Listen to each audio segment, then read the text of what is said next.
وہ کہتے ہیں جی چھوڑ دیں ساری باتیں، 12 ربیع الاول کا دن ہے، دو گھر ہیں، ایک گھر میں جھنڈیاں لگی ہیں اور نعتوں کی آواز آ رہی ہے، اور دوسرے گھر میں ٹی وی لگا ہوا ہے، لوگ اپنے اپنے کاموں میں ہیں، بتائیں عاشق رسول کون ہے؟ تو ظاہر کام آدمی تو کہے گا کہ وہی عاشق رسول ہے جو 12 ربیع الاول والے دن جھنڈیاں لگائے ہوئے ہیں، اور دوسرا جو ہے اس کو تو خوشی نہیں ہے، وہ کہتے ہیں پھر ہم صحیح تو کہتے ہیں سوائے ابلیس کے جہاں میں سبھی تو خوشیاں منا رہے ہیں۔ ہم کہتے ہیں رکو ذرا، صبر کرو، 12 ربیع الاول سے بھی 2 مہینے پہلے 10 محرم کا ایک دن آیا تھا، ایک گھر سے مجلس میں آہو بکا کی آوازیں آ رہی تھیں اور لوگ اہل البیت پہ کیے ہوئے ظلم کو یاد کر کے رو رہے تھے، اور دوسرے گھر میں کچھ بھی نہیں ہو رہا تھا۔ اس وقت یہ جو دوسرے والا گھر ہے نا، یہ تمہارا بریلویوں کا گھر تھا اور وہ شیعہ کا گھر تھا۔ اب بتاؤ اہل بیت کے عاشق شیعہ ہوئے یا بریلوی ہوئے؟ کہتے ہیں نہیں، اس کا یہ مطلب تو نہیں کہ ہم ان سے کوئی بغض رکھتے ہیں، یہ ثابت نہیں ہے۔ تو سرکار او بھی ثابت نہیں ہے، آیا انہوں داڑھ تھلے، ہاں یہ داڑھ سے کہتے ہیں، کئی لوگ مجھے داڑھ کیوں دی، یہ جناب جو آخر میں جو داڑھ ہے۔ الحمدللہ رب العالمین والصلاة والسلام علی سید الانبیاء والمرسلین۔ جی ناظرین و سامعین، آپ نے مرزا محمد علی انجینئر کی ویڈیو سماعت کی۔ اس میں ایک بات تو انہوں نے یہ کی کہ ایک گھر میں میلاد ہو رہا ہو اور دوسرے گھر میں ٹی وی چل رہی ہو اور بچے کھیل کود کر رہے ہوں، تو جس سے پوچھا جائے تو وہ یہی کہے گا کہ یہ عاشق رسول ہیں جن کے گھر میلاد ہے، جھنڈیاں لگی ہیں، اور جو خاموش ہیں عاشق رسول نہیں ہیں۔ پہلی بات تو اس میں یہ عرض کروں کہ ہم میلاد منانے کو نہ فرض کہتے ہیں نہ واجب کہتے ہیں، لیکن اتنا ضرور ہے کہ رسول اللہ صلی اللہ علیہ وسلم کی محبت سب سے بڑھ کر محبت ہے، اور اس کا حکم قرآن اور احادیث کے اندر موجود ہے کہ رسول اللہ صلی اللہ علیہ وسلم سے اپنی جان، مال، عزت و آبرو، خاندان، قبیلہ اور پوری دنیا سے بڑھ کر محبت کی جائے، جو کہ صحیح مسلم کے اندر بھی حدیث موجود ہے کہ لا یؤمن احدکم حتی اکون احب الیہ من والدہ وولدہ والناس اجمعین، اور یہ تو صحیح مسلم شریف کی روایت ہو گئی۔ اور پھر قرآن پاک کے اندر اس سے بڑی دلیل موجود ہے۔ اللہ تعالیٰ ارشاد فرماتا ہے لا تجد قوم یؤمنون باللہ والیوم الآخر یوادون من حاد اللہ ولو کان آباءہم او ابناءہم او اخوانہم او عشیرتہم۔ اب یہ قرآن اور احادیث کے اندر متعدد قرآنی آیات ہیں اور متعدد احادیث مبارکہ ہیں جو صرف اس پر دال ہیں کہ رسول اللہ کی محبت سب سے بڑھ کر ہے۔ ہم میلاد کو واجب نہیں کہتے، فرض نہیں کہتے، لیکن رسول اللہ کی محبت کی خاطر ہر چیز کا اظہار کیا جانا ضروری ہوتا ہے۔ اور آج کل فی زمانہ جو مغربی ممالک کی طرف سے رسول اللہ کی گستاخیاں کی جا رہی ہیں، تو رسول اللہ کی محبت کا اظہار کرنا زیادہ ضروری ہو گیا ہے، پھر بھی ہم فرض و واجب نہیں کہتے۔ ایک تو مرزا صاحب جو اپنے آپ کو علمی کتابی کہتے ہیں، افسوس یہ ہے کہ اپنے آپ کو علمی کتابی کہنے کا دعویٰ بھی کرتے ہیں، اور پھر ان احادیث اور قرآنی آیات کی طرف ان کی توجہ نہیں، یا پھر یہ توجہ کرنا چاہتے نہیں۔ دوسری بات انہوں نے کی کہ 10 محرم کو اگر ایک گھر میں رونا پیٹنا ہو اور وہاں آہو پگار ہو، وہاں پر لوگ جو ہے واویلا کر رہے ہوں، اور دوسرے گھر میں خاموشی ہو، تو پھر یہی کہا جائے گا، پوچھنے والے سے پوچھا جائے گا تو وہ مسئول جس سے پوچھا جا رہا ہے تو وہ یہی کہے گا کہ جس گھر میں رسول اللہ صلی اللہ علیہ وسلم کے نواسے حضرت امام حسین کا غم منایا جا رہا ہے وہ عاشق امام حسین ہیں اور دوسرے نہیں ہیں۔ حالانکہ یہ بات مرزا صاحب کے علم میں نہیں، یا پھر یہ علم میں لانا نہیں چاہتے، یا پھر اس مقام پر یہ بیان نہ کرنے کی وجہ ہمیں سمجھ میں نہیں آتی۔ حالانکہ روایات موجود ہیں اور اس بات کو یہ خود بھی تسلیم کرتے ہیں کہ حضرت امام حسین علی مقام رضی اللہ تعالی عنہ وعلیہ السلام شہید ہیں، اور شہید کے بارے میں اللہ تبارک و تعالی قرآن مجید میں کیا ارشاد فرماتا ہے؟ اللہ تعالی ارشاد فرماتا ہے وَلَا تَقُولُوا لِمَن يُقْتَلُ فِي سَبِيلِ اللَّهِ أَمْوَاتٌ بَلْ أَحْيَاءٌ وَلَكِن لَا تَشْعُرُونَ، کہ جو شہید ہیں ان کو مردہ نہ کہو، وہ تو زندہ ہیں۔ حضرت امام حسین تو شہید ہیں۔ اب دوسری بات کہ اس غم پر اہل سنت غم نہیں مناتے، ایسا نہیں ہے۔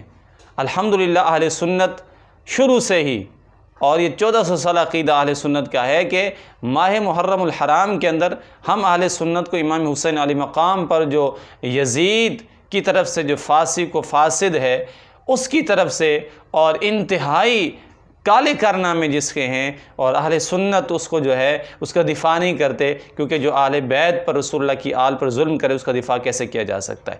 بہرحال اب اس موقع پر حضرت امام حسین علی مقام شہید ہوئے، اس پر کس چیز کا غم کیا جائے؟ قرآن کی آیت موجود ہے، غم نہیں کرنا چاہیے۔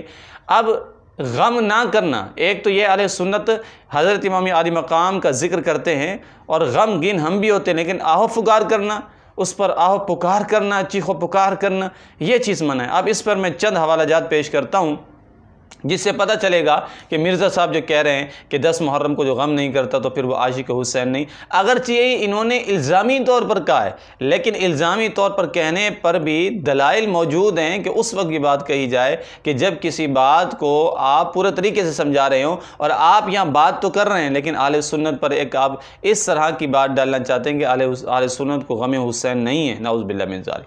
اب میں اس پر آپ کو آیات پیش کرتا ہوں کہ اللہ سبحانہ و تعالی نے خود قرآن مجید کے اندر ارشاد فرمایا ہے کہ غم کرنے کے متعلق، چنانچہ یہ سورہ بقرہ ہے اور میں سورہ بقرہ کی آیت نمبر 153 سے 157 پڑھتا ہوں۔ یا ایھا الذین آمنوا استعینوا بالصبر والصلاۃ ان اللہ مع الصابرین۔ اللہ فرماتا ہے مدد طلب کرو صبر اور نماز کے ساتھ، اللہ تعالیٰ صبر کرنے والوں کے ساتھ ہے۔ وَلَا تَقُولُوا لِمَن يُقْتَلُ فِي سَبِيلِ اللَّهِ أَمْوَاتٌ بَلْ أَحْيَاءٌ وَلَٰكِن لَّا تَشْعُرُونَ۔ یہ آیت ہے کہ اللہ فرماتا ہے شہیدوں کو مردہ نہ کہو، وہ اللہ کے ہاں زندہ ہے۔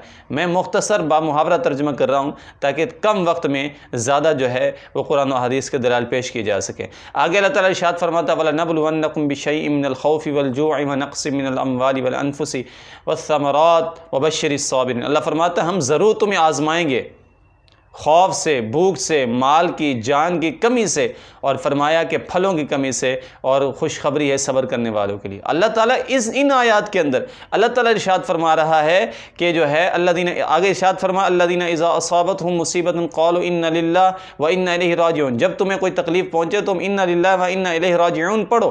اللہ فرما رہا ہے صبر کرو غم پر، تکلیف پر، اور مرزا صاحب کہتے ہیں کہ یہ آہ بکار نہیں کرتے اہل سنت۔ اب اس پر مزید میں قرآن کی آیت پیش کرتا ہوں، یہ سورہ معارج کی آیت ہے، اس میں اللہ تعالیٰ ارشاد فرماتا ہے ان الانسان خلق ہلوعا، کہ بے شک انسان جو ہے نا بے صبرہ پیدا کیا گیا ہے۔ اذا مسہ الشر جزوعا، جب اس کو تکلیف پہنچتی ہے تو آہ پکار کرنے لگ جاتا ہے۔ وَإِذَا مَسَّهُ الْخَيْرُ مَنُوعًا، اور جب اسے خیر خواہی بھلائی پہنچتے ہے تو اس کو روکنے کی کوشش کرتا ہے۔ إِلَّا الْمُصَلِّينَ، سوائے نمازیوں کے، الَّذِينَ هُمْ عَلَىٰ صَلَاتِهِمْ دَائِمُونَ، وہ لوگ جو نمازی ہیں جو اپنی نمازوں پر ہمیشگی اختیار کرتے ہیں۔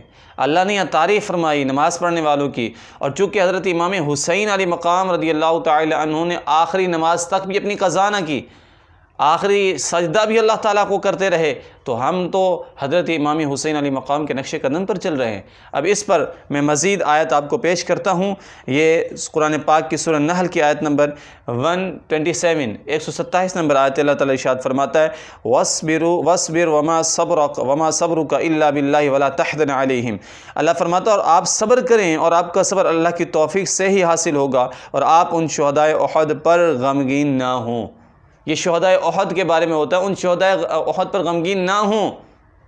شہدائے احد کی بات ہو رہی ہے، جب اتنے بڑے اکابر صحابہ کے بارے میں اللہ تعالیٰ ارشاد فرماتا ہے کہ ان پر غم نہ کریں، آپ ان پر غم نہ کریں، تو حضرت امام حسین علی مقام رضی اللہ تعالی عنہ کو شرف صحابیت بھی حاصل ہے، آپ اہل بیت اطہار کے بھی ایک فرزند ہیں اور ایک عظیم فرزند ہیں، تو لہٰذا ہم تو ان قرآنی آیات پر عمل کر رہے ہیں۔ اب اس پر میں صحیح مسلم شریف کی آپ کے سامنے روایت پہ صحیح بخاری شریف کی روایت پیش کرتا ہوں۔ صحیح بخاری کے اندر کیا روایت موجود ہے؟ صحیح بخاری کے اندر روایت موجود ہے کہ حضرت عمر نے فرمایا کہ ان عورتوں کو حضرت خالد بن ولید پر اس وقت تک رونے سے منع نہ کرو جب تک سر پر خاک نہ ڈالیں یا آواز نہ نکالیں۔ یہ صحیح بخاری شریف کی حدیث ہے، اور اس صحیح بخاری شریف کی حدیث کے اندر یہ موجود ہے، فرمایا جب آپ آہ پکار نہ کریں، آواز نہ نکالیں، اور دوسرا یہ ہے کہ وہ اپنے سر پر جو ہے وہ مٹی نہ ڈالیں، تب تک خالد بن ولید پر رونے سے منع نہ کرو۔ مطلب یہ ہے کہ زور سے نہ روئیں۔ اچھا، اسی طرح ایک اور حدیث پیش کرتا ہوں کہ جو روایت موجود ہے، صحیح بخاری شریف کی روایت ہے، حضرت عبداللہ بن مسعود رضی اللہ تعالی عنہما سے حدیث مروی ہے، رسول اللہ صلی اللہ علیہ وسلم نے ارشاد فرمایا کہ جو شخص منہ پر تماچے مارے، گریبان چاک کرے اور زمانہ جاہلیت کی طرح چیخ پکار کرے، وہ ہمارے دین پر نہیں ہے۔ کیا فرمایا؟ زمانہ جاہلیت کی طرح جو چیخ و پکار کرے وہ ہم میں سے نہیں ہے۔ تو ہم ایسا کام نہیں کرتے. ہم غم حسین اس طرح نہیں مناتے کہ ہم چیخ و پکار کریں, واویلا کریں اور اپنے سر پر مٹی ڈالیں یا زور سے آہو پکار کریں. اس طرح ہم نہیں کرتے جناب والا. ہم غم حسین ضرور مناتے ہیں لیکن حضرت امام حسین علی مقام رضی اللہ تعالی عنہ کی تعلیمات کے مطابق کرتے ہیں. تو مرزا صاحب آپ یقیناً کہتے ہیں اور آپ کا نعرہ ہے کہ آپ علمی کتابی ہیں. تو جب آپ علمی کتابی ہیں تو صبر کی قرآن کے اندر جو آیات موجود ہیں صبر کرنے پر, تکلیف پر, غم پر, پریشانی پر, تو یہ آیات آپ کو یاد نہ آئیں. اور اسی طرح احادیث کے اندر متعدد احادیث ایسی ہیں جو صرف اس پر دال ہیں, اس پر دلالت کرتی ہیں کہ جب غم آ جائے تو اپنے آپ کو جو ہے اللہ تعالیٰ کی اس رضا پر, اس کام پر اپنے آپ کو صبر پر آمادہ کرو, صبر کی طرف مائل کرو. تو لہذا ہم الحمدللہ میلاد بھی مناتے ہیں, نہ ہی میلاد کو فرض کہتے ہیں نہ واجب کہتے ہیں, اور غم حسین مناتے ہیں لیکن ہم غم حسین پر واویلا نہیں کرتے. ہم قرآنی آیات اور احادیث طیبات پر عمل کرتے ہوئے غم حسین اس طرح مناتے ہیں کہ اس موقع پر ہمارے غم حسین سے ہمارے دل جو ہے نا ڈھال ہوتے ہیں, لیکن ہم جو ہے قرآنی آیات پر عمل کرتے ہوئے ذکر امام حسین بیان کرتے ہیں, مشن امام حسین رضی اللہ تعالی عنہ پر چلنے کی کوشش کرتے ہیں, آپ کے فرامین پر چلنے کی کوشش کرتے ہیں. اللہ سے دعا ہے کہ اللہ سبحانہ و تعالی یہ جتنی میں نے دلائل قرآنی آیات و احادیث طیبات سے پیش کیے, اللہ تعالی ہم سب کو سنا کر عمل کرنے کی توفیق عطا فرمائے, اور اللہ تعالی ہمیں حق سن کر, حق کو جان کر, حق پر چلنے کی توفیق عطا فرمائے.